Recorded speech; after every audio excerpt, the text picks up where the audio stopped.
Part B. Part I. Work out the distance travelled by the car while travelling at a constant speed.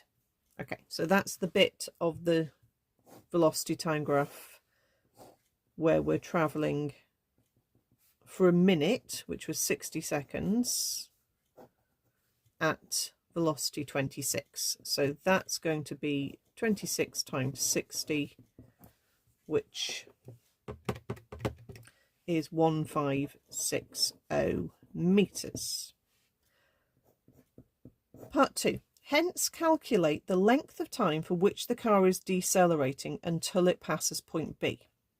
Now, when I drew it in part A, I wasn't being quite careful reading the question because I drew my diagram as if point B was once it had stopped, but it doesn't say that. It just says it decelerates until it passes point B, and point B is not necessarily at the bottom of the triangle.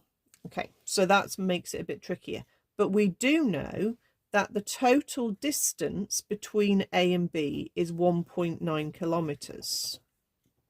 So in total, we've already got 156 while it's accelerating and 1560 whilst it's going at constant speed.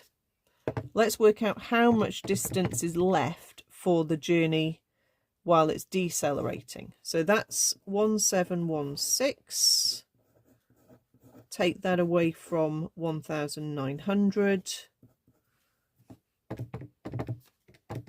And we get 184 meters whilst decelerating. Okay, the simplest way to do this is to use SUVAT because we don't know the velocity it's decelerated to.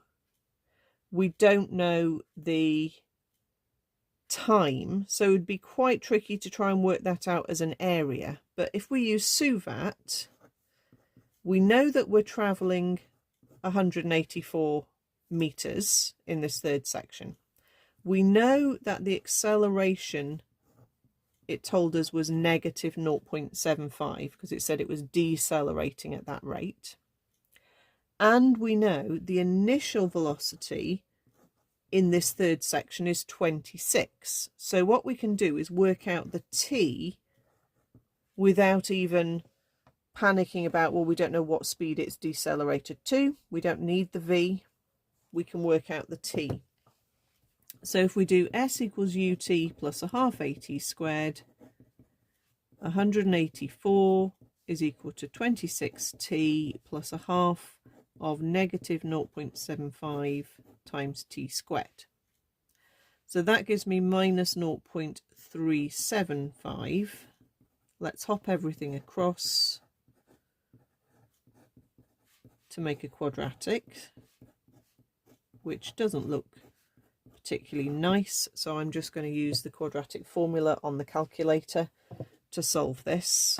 So go into your equation solver, polynomial degree 2, and we'll put in 0.375, negative 26, positive 184.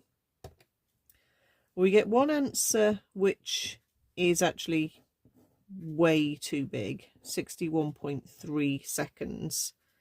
It's not that, that's the other solution we need, which is t equals 8. So the first solution would be if you extended that and it went into the negative, then the total area added to 184 with a positive and a negative area. We don't want that, that's too big. T is 8, works perfectly. So a further 8 seconds takes us to point B, okay? And that's all we needed to find out, the length of time for which the car is decelerating until it passes point B. So t is 8. If you want to work out the velocity it has decelerated to, you can work out v. V in this case would have worked out as 20, which is another nice number. And you can check that the area of that trapezium with a 26 and a 20 and an 8 does come out as 184. Okay, so it is a bit of an awkward question because as I first envisaged it, point B was as the car had come to a stop. Okay, but it's actually not that. It's not reached that point. It just says it decelerates until it passes point B. So you do have to read the question quite carefully.